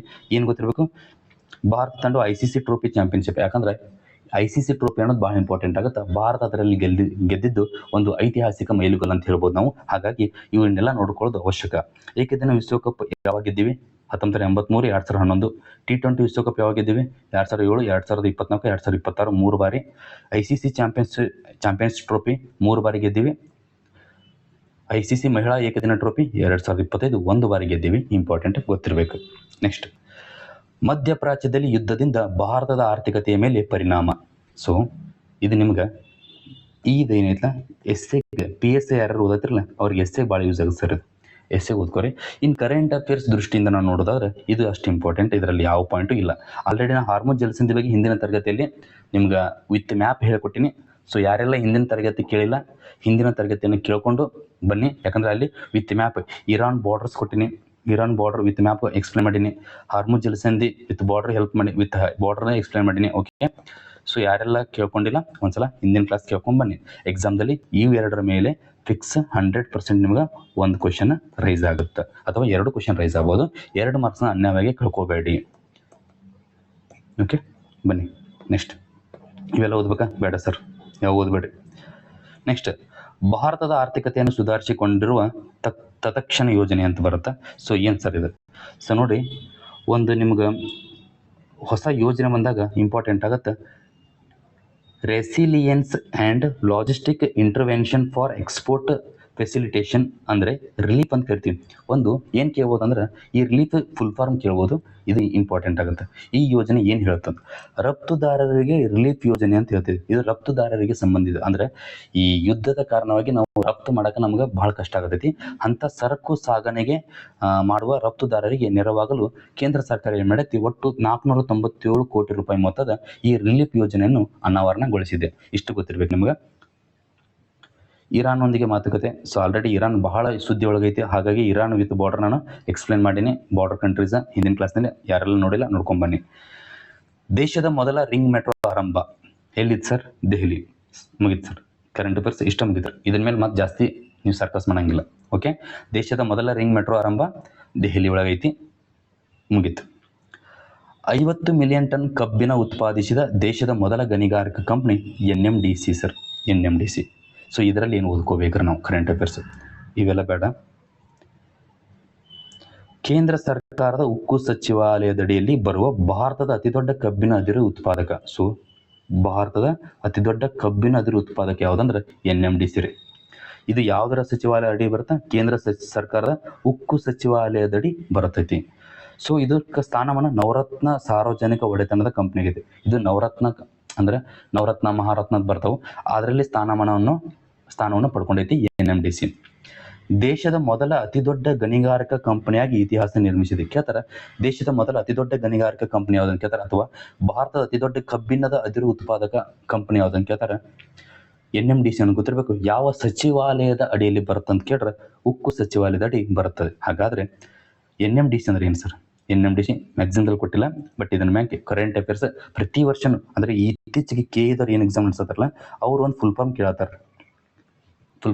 ಎಲ್ಲಿಂದ ಬರ್ತದೆ ಗೊತ್ತಿಲ್ಲ, ಬಟ್ ಕರೆಂಟ್ ಅಫೇರ್ಸಿಂದನೇ ಬರ್ತಿರ್ತೈತಿ. ಸೊ ಅದನ್ನ ಮ್ಯಾಗೆ ನಾವು ಫೋಕಸ್ ಮಾಡ್ಬೇಕು. NMDC full form national mineral development corporation. National mineral development corporation full form ಗೊತ್ತಿರಲಿ. ಯಾವಾಗ ಸ್ಥಾಪನೆ ಆಗುತ್ತೆ? ಇದು 1958ರಲ್ಲಿ ಸ್ಥಾಪನೆ ಆಗುತ್ತೆ, ಗೊತ್ತಿರಬೇಕು. ಇಷ್ಟು ಕರೆಂಟ್ ಅಫೇರ್ಸ್. ನೆಕ್ಸ್ಟ್ ಎರಡನೇ ಅತಿ ದೊಡ್ಡ ದೂರ ಸಂಪರ್ಕ ಕಂಪನಿ ಏರ್ಟೆಲ್, ಭಾರತೀಯ ಏರ್ಟೆಲ್. ಕರೆಂಟ್ ಅಫೇರ್ಸ್ ಸುದ್ದಿ ಆಗೈತಿ. ಇದರಲ್ಲಿ ಏನು ಓದಬೇಕ್ರಿ ನೋಡ್ರಿ. ದೂರ ಸಂಪರ್ಕ ಸೇವಾ ಕಂಪನಿ ಭಾರತೀಯ ಏರ್ಟೆಲ್ ಅನ್ನೋದು 65 ಕೋಟಿ ಚಂದಾದಾರರನ್ನು ಹೊಂದಿದ್ದು ಜಗತ್ತಿನ ಅಂದರೆ ವಿಶ್ವದ ಎರಡನೇ ಅತಿ ದೊಡ್ಡ ದೂರ ಸಂಪರ್ಕ ಸೇವೆ ಕಂಪನಿಯಾಗಿ ಹೊರಹೊಮ್ಮಿದೆ. ಇದರ ಮೇಲೆ ಎರಡನೇ ಅತಿ ದೊಡ್ಡ ಕಂಪನಿ, ವಿಶ್ವದಲ್ಲಿ ಎರಡನೇ ಅತಿ ದೊಡ್ಡ ಕಂಪನಿ ನಮ್ದು, ಅಂದರೆ ಭಾರತ ದೇಶದಲ್ಲಿ ಇದೇ ಅತಿ ಹೆಚ್ಚು ಸಂಪರ್ಕ ಹೊಂದಿರುವ ಕಂಪನಿ ಅಂತ ಹೇಳ್ಬೋದು ನಾವು. ಹಾಗಾದರೆ ಭಾರತೀಯ ಏರ್ಟೆಲ್ ಕಂಪನಿ ಭಾರತ ಮತ್ತು ಆಫ್ರಿಕಾದ ಕಾರ್ಯಾಚರಣೆ ಹೊಂದಿದೆ. ಅಂದ್ರೆ ಈ ಭಾರತೀಯ ಏರ್ಟೆಲ್ ಕಂಪನಿ ಅಂದ್ರೆ ಗೌರ್ಮೆಂಟ್ ಅಂಡರ್ದಾಗ ಬರುತ್ತಿರೋದು ಭಾರತೀಯ ಏರ್ಟೆಲ್ ಕಂಪನಿ ಅನ್ನೋದು. ಸೊ ಯಾವ ಎರಡು ದೇಶದಲ್ಲಿ ಕಾರ್ಯಾಚರಣೆ ಹೊಂದಿದೆ? ಬರೀ ಎರಡು ದೇಶದಲ್ಲಿ ಕಾರ್ಯಾಚರಣೆ ಹೊಂದಿದೆ, ಅದು ಭಾರತ ಮತ್ತು ಆಫ್ರಿಕಾ. ಹಾಗಾಗಿ ನಮಗೆ ಭಾರತದ ಬಗ್ಗೆ ಎಷ್ಟು ಇಂಪಾರ್ಟೆಂಟು, ಆಫ್ರಿಕಾ ದೇಶ ನಮ್ಗೆ ಅಷ್ಟೇ ಇಂಪಾರ್ಟೆಂಟ್ ಆಗುತ್ತೆ. ಇದರ ಮೇಲೆ ಏನಾದರೂ ಕರೆಂಟ್ ಅಫೇರ್ಸ್ ಬಂದರೆ ಯಾರು ನೆಗ್ಲೆಕ್ಟ್ ಮಾಡಬೇಡಿ. ಓಕೆ, ಏನು ಓದ್ಕೋಬೇಕ್ರಿ? ವಿಶ್ವದಲ್ಲಿ ಎರಡನೇ ಅತಿ ದೊಡ್ಡ ದೂರ ಸಂಪರ್ಕ ಕಂಪನಿ ಹೊಂದಿರೋದು ಏರ್ಟೆಲ್ ಅನ್ನೋದು ಗೊತ್ತಿರಬೇಕು. ಯಾವ ಎರಡು ದೇಶದಲ್ಲಿ ಅದು ಕಾರ್ಯಾಚರಣೆ ಮಾಡತೈತಿ ಅದು ಗೊತ್ತಿರಬೇಕು. ಇಷ್ಟು ಓದಿದ್ರೆ ಸಾಕು. ನೆಕ್ಸ್ಟ್ ಇದರಲ್ಲಿ ಏನು ಓದ್ಬೇಕು ಸರ್? ಈಗ NCERTಗೆ ಡೀಮ್ಡ್ ವಿಶ್ವವಿದ್ಯಾಲಯ ಸ್ಥಾನಮಾನ. NCERTಗೆ ಡೀಮ್ಡ್ ವಿಶ್ವವಿದ್ಯಾಲಯದ ಸ್ಥಾನಮಾನ. ಸೊ ಏನು ಕೇಳ್ಬೋದು ಕ್ವಶನ್ಸ್? ಏನು ಕ್ವಶನ್ ಕೇಳ್ಬಂದ್ರೆ NCERT ಫುಲ್ ಫಾರ್ಮ್ ಕೇಳ್ತಾರೆ ಸರ್. ಇದ್ರಾಗ national council of education research and training ಅಂತ. ಇಷ್ಟು ಗೊತ್ತಿದ್ರೆ ಸಾಕು. ಇನ್ನು ಇದ್ರ ಬಗ್ಗೆ NCERTಗೆ ಇದೊಂದು ಇದೊಂದು ಪಾಯಿಂಟ್ ಸಾಕ್ರಿ. NCERT ಏನು ಮಾಡ್ರ? ಡೀಮ್ಡ್ ವಿಶ್ವವಿದ್ಯಾಲಯ ಸ್ಥಾನಮಾನ ಕೊಟ್ಟಾರ. ಕೇಂದ್ರ ಅಂದ್ರೆ ವಿಶ್ವವಿದ್ಯಾಲಯ ಸ್ಥಾನಮಾನ ಕೊಟ್ಟಾರ ಅಂತ ಹೇಳ್ಬೋದು ನಾವು. ಅಂದ್ರೆ ಡೀಮ್ಡ್ ಯೂನಿವರ್ಸಿಟಿ ಅಂದ್ರೆ ಏನ್ರ? ಸೊ ನೋಡ್ರಿ, ಈಗ ನಮ್ದು ರಾಣಿ ಚೆನ್ನಮ್ಮ ಯೂನಿವರ್ಸಿಟಿ ಅಂತ ಐತಿ, ಮತ್ತು ವಿಶ್ವೇಶ್ವರಯ್ಯ VTU ಯೂನಿವರ್ಸಿಟಿ ಅಂತ ಬರ್ತಾ. ಸೊ ಇವೆಲ್ಲ ಆ VTU ಅಂಡರ್ದಾಗ ಬರೋ ಏನು ಹಲವಾರು ಇಂಜಿನಿಯರಿಂಗ್ ಕಾಲೇಜುಗಳು, ಹಲವಾರು ಬೇರೆ ಬೇರೆ ಡಿಪಾರ್ಟ್ಮೆಂಟ್ ಕಾಲೇಜುಗಳು ಬರ್ತವೆ. ಆದರೆ ಡೀಮ್ಡ್ ಯೂನಿವರ್ಸಿಟಿ ಅಂತಂದರೆ ಇವು ಯಾವ ಅಂಡರ್ದಾಗೂ ಬರಂಗಿಲ್ಲ ರೀ. ಅದರದ್ದು ಒಂದು ಓನ್ ಯೂನಿವರ್ಸಿಟಿ ಆಗುತ್ತೆ. ಅವರ ಕ್ವಶನ್ ಪೇಪರ್ ತೆಗಿತಾರೆ, ಅವರ ಆನ್ಸರ್ ಶೀಟ್ ಕೊಡ್ತಾರೆ, ಅವರ ಮಾರ್ಕ್ಸ್ ಚೆಕ್ ಮಾಡ್ತಾರೆ. ಈ ಥರ ಒಂದು ಸ್ವತಂತ್ರ ಒಂದು ವಿಶ್ವವಿದ್ಯಾಲಯ ಅಂತ ಹೇಳ್ಬೋದು. ಅದಕ್ಕೆ ನಾವು ಡೀಮ್ಡ್ ವಿಶ್ವವಿದ್ಯಾಲಯ ಅಂತೀವಿ. NCERTಗೆ ಇತ್ತೀಚೆಗೆ ನಾವು ಆ ಡೀಮ್ಡ್ ವಿಶ್ವವಿದ್ಯಾಲಯ ಸ್ಥಾನಮಾನವನ್ನು ಕೊಟ್ಟಿದ್ದಾರೆ. ಹಂಗಾಗಿ ಇದ್ರ ಮೇಲೆ ಇದೊಂದು ಪಾಯಿಂಟ್ ಕರೆಂಟ್ ಅಫೇರ್ಸ್ ಗೊತ್ತಿರಲಿ ನಿಮಗೆ, ಬಿಟ್ಟರೆ ಅದ್ರ ಫುಲ್ ಫಾರ್ಮ್ ಗೊತ್ತಿರಲಿ ಅಷ್ಟೇ. ಇವೆಲ್ಲ ಬೇಡ. ಮತ್ತೇನು ಕೇಳ್ಬೋದು? NCERT ಕೇಂದ್ರ ಕಚೇರಿ ಎಲ್ಲಿದ್ರಿ? ನವದೆಹಲಿ ಒಳಗೈತ್ರಿ, ಆಯ್ತಾ? ಮತ್ತು ಮುಖ್ಯವಾಗಿ ಈ NCERT ಲೋಗೋ ವಿನ್ಯಾಸ ನಡೆದೈತ್ರಿ. ಆ ಲೋಗೋ ವಿನ್ಯಾಸದಲ್ಲಿ ಆ ಲೋಗೋನ ಯಾವ ಒಂದು ಅವಶೇಷದಿಂದ ತೆಗೆದುಕೊಳ್ಳಲಾಗಿದೆ ಅನ್ನೋದು ಇಂಪಾರ್ಟೆಂಟ್ ಆಗುತ್ತೆ. ಯಾಕೆ ಇಂಪಾರ್ಟೆಂಟ್ ಆಗುತ್ತೆ ಅಂದ್ರೆ ಅದನ್ನ ಕರ್ನಾಟಕ ರಾಯಚೂರು ಜಿಲ್ಲೆಯ ಮಸ್ಕಿ ಬಳಿಯ ಉತ್ಖನದಲ್ಲಿ, ಅಂದ್ರೆ ಏನು ನಮ್ಮ ರಾಯಚೂರು ಜಿಲ್ಲೆಯೊಳಗೆ ಮಸ್ಕಿ ಇತ್ತಲ್ಲ, ಆ ಮಸ್ಕಿ ಬಳಿ ಸಿಕ್ಕಿರೋ ಒಂದು ಉತ್ಖನದಲ್ಲಿ ಕಂಡು ಬಂದ ಕ್ರಿಸ್ತಶಕ 3ನೇ ಶತಮಾನದ ಅಶೋಕನ ಕಾಲದ ಅವಶೇಷದಿಂದ ತೆಗೆದುಕೊಳ್ಳಲಾಗಿದೆ. ಅಂದರೆ NCERTದಲ್ಲಿರೋ ಲೋಗೋ ಯಾರ ಒಂದು ಅವಶೇಷದಿಂದ ತೆಗೆದುಕೊಳ್ಳಲಾಗಿದೆ ಅಂದ್ರೆ ಸಾಮ್ರಾಟ್ ಅಶೋಕನ ಒಂದು ಅವಶೇಷದಿಂದ ತೆಗೆದುಕೊಳ್ಳಲಾಗಿದೆ. ಅದು ಇಂಪಾರ್ಟೆಂಟ್ ಆಗುತ್ತೆ. ಅದು ಎಲ್ಲಿಯ ಅವಶೇಷನ ಅಂದರೆ ಮಸ್ಕಿ ಬಳಿಯ ಉತ್ಖನದಲ್ಲಿ ಸಿಕ್ಕಿರುವ ಒಂದು ಅವಶೇಷನ. ನೆಕ್ಸ್ಟ್ 8931 ದಿನ ಸರ್ಕಾರದ ನೇತೃತ್ವ, ಪ್ರಧಾನಿ ಮೋದಿಯವರ ಹೊಸ ದಾಖಲೆ. ಸೊ ಇಂಪಾರ್ಟೆಂಟ್ ಆಗುತ್ತೆ ಎಕ್ಸಾಮ್ದಲ್ಲಿ. ಲಾಸ್ಟ್ ಟೈಮ್ ಕೇಳಿದಾಗ ಸಿದ್ದರಾಮಯ್ಯವರು ನಮ್ಮ CM ಅವ್ರದ್ದು ಕೇಳಿದ್ದರು. ಹಾಗಾಗಿ ಇವಾಗ ಪ್ರಧಾನಿ ಮೋದಿ ಅವ್ರದ್ದು ಬಂದೈತಿ, ಅವ್ರದ್ದು ಎಕ್ಸಾಮ್ದಲ್ಲಿ ಕೇಳ್ತಾರೆ. ಇದಾರಿ ಒಂದಕ್ಕೊಂದು ರಿಲೇಟೆಡ್ ಅಂದರೆ ಇದೇ ಎಕ್ಸಾಮ್ದಲ್ಲಿ ಕೇಳ್ತಾರೆ. ಓಕೆ, ಹಾಗಾದ್ರೆ ಇದರಲ್ಲಿ ಏನು ನೋಡ್ಕೋಬೇಕ್ರಿ? ನೋಡ್ರಿ, ದಿನ ನೆನಪಿರಲ್ರಿ ನಿಮ್ಗೆ. 8931 ದಿನ ನೆನಪಿರ್ಬೇಕು. ಇದು ಹೊಸ ರೆಕಾರ್ಡ್ ಆಗಿತ್ತು ಅಂದ್ರೆ ಇದ್ರ ಮೇಲೆ ಜಾಸ್ತಿ ಕ್ವಶನ್ ಕೇಳ್ತಾರೆ. ದಿನ 8931 30 ಕೊಟ್ರು 1 ಮಾರ್ಕ್ಸ್ ಹೋಗುತ್ತೆ. ನಿಮ್ದು 31 ಅನ್ನೋದು ಗೊತ್ತಿರಬೇಕು. ಗುಜರಾತ್ ಮುಖ್ಯಮಂತ್ರಿ ಮತ್ತು ದೇಶದ ಪ್ರಧಾನಿಯಾಗಿ ಒಟ್ಟಾರೆ ಚುನಾಯಿತ ಸರ್ಕಾರಗಳ ಮುಖ್ಯಸ್ಥರಾಗಿ ಪ್ರಧಾನಿ ಮೋದಿಯವರು 2026 ಮಾರ್ಚ್ 22ರಂದು ಹೊಸ ದಾಖಲೆ ಬರೆದಿದ್ದಾರೆ. ಸೊ ಗೊತ್ತಿರ್ಬೇಕು ನಿಮ್ಗೆ, ಇವರು ಬರೀ ಪ್ರಧಾನಿಯಾಗಿ 8931 ದಿನ ದಾಟಿಲ್ರಿ. ಅವರು ಒಂದು ಸರ್ಕಾರದ ಮುಖ್ಯಸ್ಥರಾಗಿ, ಅಂದರೆ ಒಂದು ಗುಜರಾತ್ ರಾಜ್ಯದ CM ಆಗಿದ್ರು. ಅದನ್ನು ಕನ್ಸಿಡರ್ ಮಾತ್ರ ಅದು ಸರ್ಕಾರದ ಮುಖ್ಯಸ್ಥರು, ಗುಜರಾತ್ ಸರ್ಕಾರದ ಮುಖ್ಯಸ್ಥರು ಮತ್ತು ನಮ್ಮ ದೇಶದ ಮುಖ್ಯಸ್ಥರಾಗಿ ನೆಕ್ಸ್ಟ್ PM ಅಕ್ಕಾರ. ಎರಡೂ ಸೇರಿ ಒಟ್ಟಾರೆ ಚುನಾಯಿತ ಸರ್ಕಾರದ ಮುಖ್ಯಸ್ಥರಾಗಿ ಅತಿ ಹೆಚ್ಚು ಅವಧಿ ಸೇವೆ ಸಲ್ಲಿಸಿದ್ದು ಯಾರಂದ್ರೆ ನರೇಂದ್ರ ಮೋದಿ ಅವರು. ಒಟ್ಟು 8931 ದಿನ ಗೊತ್ತಿರಬೇಕು. ಇತ್ತೀಚೆಗೆ ಅಂದರೆ ಇವ್ರು ಯಾರು ರೆಕಾರ್ಡ್ ಬೈಪಾಸ್ ಮಾಡ್ಯಾರ ಅಂತಂದ್ರೆ ಸಿಕ್ಕಿಂನ ಮುಖ್ಯಮಂತ್ರಿ ಅವರು ಪವನ್ ಚಾಮ್ಲಿಂಗ್ ಅವರು ಒಟ್ಟು 8930 ದಿನ ಸರ್ಕಾರದ ಮುಖ್ಯಸ್ಥರಾಗಿ ದಾಖಲೆ ನಿರ್ಮಿಸಿದ್ರು. ಇವ್ರದ್ದು ಇಟ್ಟು ಎಕ್ಸಾಮ್ದಲ್ಲಿ ಪ್ರತಿ ಬಾರಿ PCದಾಗ, ಈ ಎಕ್ಸಾಮ್ದಲ್ಲಿ PEC ಮತ್ತು PSCದಲ್ಲಿ ಈ ಪವನ್ ಚಾಮ್ಲಿಂಗ್ ಅವ್ರ ಹೆಸರನ್ನು ಕೇಳ್ತಾ ಬಂದಿದ್ದಾರೆ. ಹಾಗಾಗಿ ಇವರು ರೆಕಾರ್ಡನ್ನು ಬ್ರೇಕ್ ಮಾಡ್ಯಾರ ಅಂದ್ರೆ ನೆಕ್ಸ್ಟ್ ನಮ್ಮ ಎಕ್ಸಾಮ್ ಬರೋದು ನರೇಂದ್ರ ಮೋದಿ ಅವ್ರದ್ದು. ಓಕೆ, ಇದ್ರ ಮೇಲೆ ಗೊತ್ತಿರಲಿ. ಇವರ ರೆಕಾರ್ಡನ್ನು ಬ್ರೇಕ್ ಮಾಡ್ಯಾರ. 8930 ಇದ್ದಿದ್ದು ಇವಾಗ ಇವರು 8931 ದಿನ ಕ್ರಾಸ್ ಮಾಡ್ಯಾರ. ನೆಕ್ಸ್ಟ್ ಇನ್ನೊಂದೇನು ಕೇಳ್ಬೋದು? ಸ್ವತಂತ್ರ ನಂತರ ಜನಿಸಿದ ಮೊದಲ ಪ್ರಧಾನಿ ಯಾರಂದ್ರೆ ನಮ್ಮ ದೇಶದ ಹೆಮ್ಮೆಯ ಪ್ರಧಾನಿ ನರೇಂದ್ರ ಮೋದಿ ಅವರು. ನೆಕ್ಸ್ಟ್ ಇವೆಲ್ಲ ಕೇಳ್ತಾರ? ಇಲ್ರಿ, ಇವೇನು ಕೇಳಂಗಿಲ್ಲ.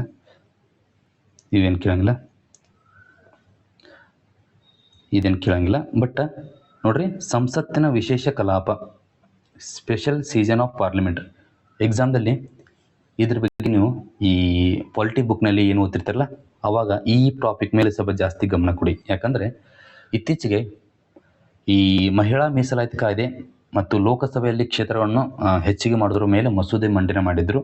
ಅವು ಏನಾಗೈತಿ, ರಿಜೆಕ್ಟ್ ಆಗೈತಿ ಲೋಕಸಭೆಯಲ್ಲಿ. ಆದರೆ ಅದು ಹಾಗಾಗಿ ಅದ್ರ ಬಗ್ಗೆ ಜಾಸ್ತಿ ಎಕ್ಸ್ಪ್ಲನೇಷನ್ ಇವಾಗ ಹೇಳಂಗಿಲ್ಲ.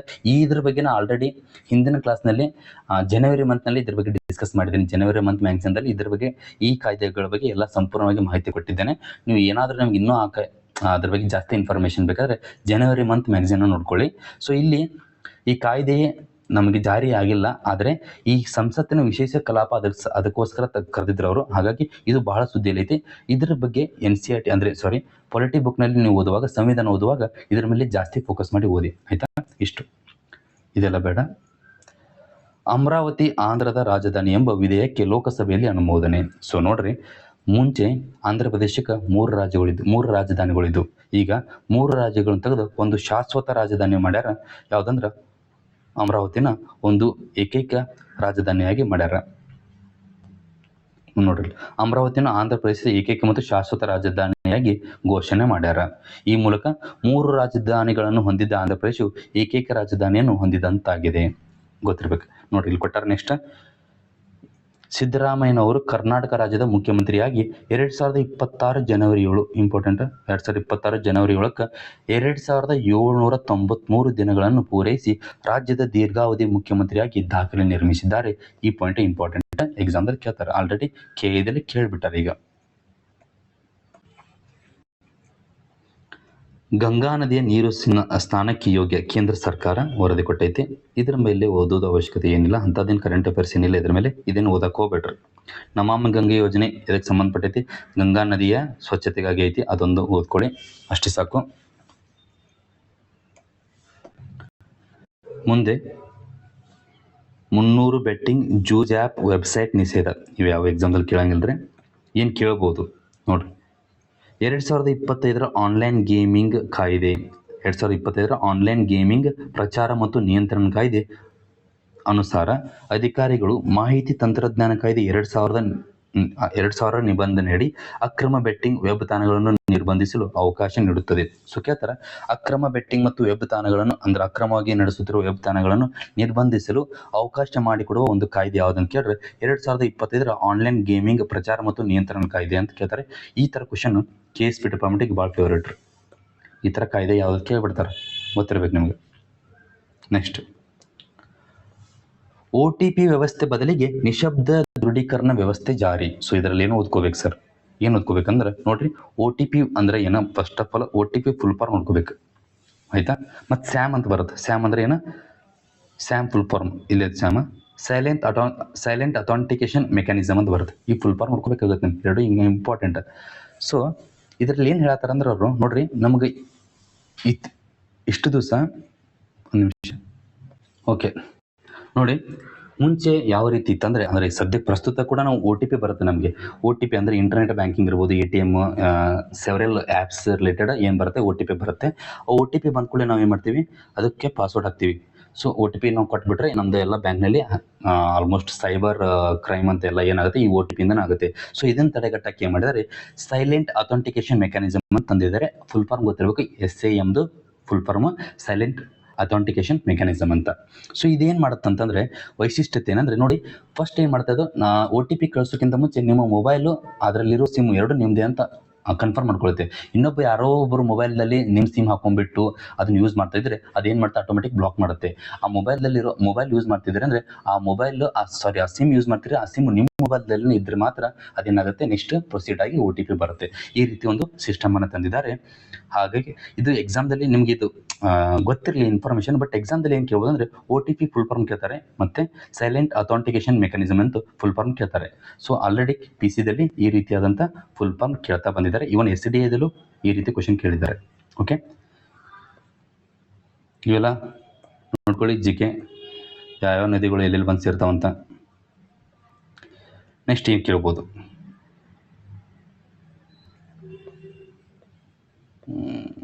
ಓಕೆ ನೋಡಿ, 6ನೇ ತರಗತಿಯಿಂದ ತ್ರಿಭಾಷಾ ಸೂತ್ರ ಕಡ್ಡಾಯ CBSE. ಸೊ ಇತ್ತೀಚೆಗೆ 6ನೇ ತರಗತಿಯಿಂದ ತ್ರಿಭಾಷಾ ಸೂತ್ರ ಕಡ್ಡಾಯ ಮಾಡಿದ್ದು CBSE ಅನ್ನೋದು ಒನ್ ವರ್ಡ್ ಕರೆಂಟ್ ಅಫೇರ್ ಗೊತ್ತಿರಲಿ ಸಾಕು. ಇದೇನು ಓದೋ ಅವಶ್ಯಕತೆ ಇಲ್ಲ, ಇದು ಬೇಡ. ಮಹಿಳಾ ಸಿಬ್ಬಂದಿಯಿಂದಲೇ ಚಾಲನೆಗೊಂಡ ಒಂದೇ ವಾರದ ರೈಲು ಎಕ್ಸಾಮ್ ಕೇಳಂಗಿಲ್ರಿ. ವಿಬ್ಜಿ ರಾಮ್ಜಿ ಈ ಲಾಂಛನ ಸ್ಪರ್ಧೆ ಎಕ್ಸಾಮ್ದಾಗ ಕೇಳಂಗಿಲ್ಲ. ವಿಬ್ಜಿ ರಾಮ್ಜಿ ಬಗ್ಗೆ ಆಲ್ರೆಡಿ ನಾನು ಜನವರಿ ಮಂತ್ ಮ್ಯಾಗ್ಝಿನ್ದಲ್ಲಿ ಏನು ಮಾಡೀನಿ, ಎಕ್ಸ್ಪ್ಲೈನ್ ಮಾಡೀನಿ. ಅಲ್ಲಿ ಹೋಗಿ ಎಲ್ಲರೂ ನೀವು ಕ್ಲಾಸ್ನ ಕೇಳ್ಬೋದು, ನೀಟಾಗಿ ಎಕ್ಸ್ಪ್ಲೈನ್ ಮಾಡಿದ್ದೀನಿ. ನೆಕ್ಸ್ಟ್ ಎಕ್ಸಾಮ್ದಲ್ಲಿ ಏನು ಕೇಳ್ಬೋದು. ನೆಕ್ಸ್ಟ್ ಜಪಾನ್ ಭಾರತ ಮೊಬಿಲಿಟಿ ಶೃಂಗಸಭೆ ಬಗ್ಗೆ ಕ್ವಶನ್ ಏನು ಕೇಳ್ತಾರೆ. ಓಕೆ, ನೀತಿ ಆಯೋಗ ಮತ್ತು ಜಪಾನ್ ಹಣಕಾಸು ವ್ಯಾಪಾರ ಮತ್ತು ಕೈಗಾರಿಕಾ ಸಚಿವಾಲಯ ಬೆಂಗಳೂರಿನಲ್ಲಿ ಜಪಾನ್ ಭಾರತ ಮೊಬಿಲಿಟಿ ಶೃಂಗಸಭೆ 2026 ಆಯೋಜನೆ ಮಾಡಿದ್ದಾರೆ. ಈ ಶೃಂಗಸಭೆಯಲ್ಲಿ ಯಾವುದಕ್ಕೆ ಒತ್ತು ಕೊಡಲಾಗಿದೆ ಅಂತ ಕೇಳ್ತಾರೆ. ಕೇಳಿದ್ರೆ ಏನು ಹೇಳ್ಬೇಕ್ರಿ, ಜಪಾನ್ ಈ ನಮ್ಮ ಮುಂದಿನ ಪೀಳಿಗೆಗೆ ಅತ್ಯಾಧುನಿಕ ಸೌಲಭ್ಯಗಳನ್ನು ಒದಗಿಸುವ ನಿಟ್ಟಿನಲ್ಲಿ ತಂತ್ರಜ್ಞಾನದ ಜೊತೆಗೆ ಹೈಡ್ರೋಜನ್ ಮೊಬಿಲಿಟಿ ಇಂಧನ ಆಧಾರಿತ ಸ್ಮಾರ್ಟ್ ಸಾರಿಗೆ ವಲಯದಲ್ಲಿ ಭಾರತ ಮತ್ತು ಜಪಾನ್ ಬಾಂಧವ್ಯದ ವೃದ್ಧಿಗೆ ಒತ್ತು ನೀಡಲಾಗಿತ್ತು. ಇಷ್ಟರೇ 1 ಪಾಯಿಂಟ್ ಕರೆಂಟ್ ಅಫೇರ್ಸ್ ಸಾಕು. ಎಲ್ಲಿತ್ತು ಅನ್ನೋದು ಗೊತ್ತಿರಬೇಕು, ಬೆಂಗಳೂರಲ್ಲಿ ಆಯೋಜನೆ ಮಾಡಿದರು. ಸೊ ಭಾರತದಲ್ಲಿ ಮುಂಬೈನಿಂದ ಅಹಮದಾಬಾದ್ವರೆಗೆ 508 ಕಿಲೋಮೀಟರ್ ಉದ್ದದ ದೇಶದ ಮೊದಲ ಬುಲೆಟ್ ರೈಲು ಕಾರಿಡಾರ್. ಸೊ ಕೇಳ್ತಾರೆ, ದೇಶದ ಮೊದಲ ಬುಲೆಟ್ ರೈಲ್ ಕಾರಿಡಾರ್ ಯಾವ ಒಂದು ರಾಜ್ಯದಲ್ಲಿ, ಯಾವ ಒಂದು ನಗರದಲ್ಲಿ ಕಂಡು ಬಂತಂದ್ರೆ ಮುಂಬೈನಿಂದ ಅಹಮದಾಬಾದ್ವರೆಗೆ ಐತ್ರಿ. ಎರಡು ಕೇಳ್ತಾರೆ, ಎಲ್ಲಿಂದ ಎಲ್ಲಿತನ ಅಂತ ಕೇಳ್ತಾರೆ, ಎಕ್ಸಾಮ್ದಲ್ಲಿ ಇಂಪಾರ್ಟೆಂಟ್. ಈ ಯೋಜನೆಗೆ ಯಾವ ದೇಶ ಹಣಕಾಸು ನೆರವು ಕೊಟ್ಟೈತೆ ಅಂತ ಕೇಳ್ತಾರೆ, ಜಪಾನ್ ದೇಶ ಮಾಡಿದ್ರಿ. 89,000 ಕೋಟಿ ಹಣಕಾಸು ನೆರವು ಕೊಟ್ಟೈತ್ರಿ. ಇಷ್ಟು ಗೊತ್ತಿರಬೇಕು.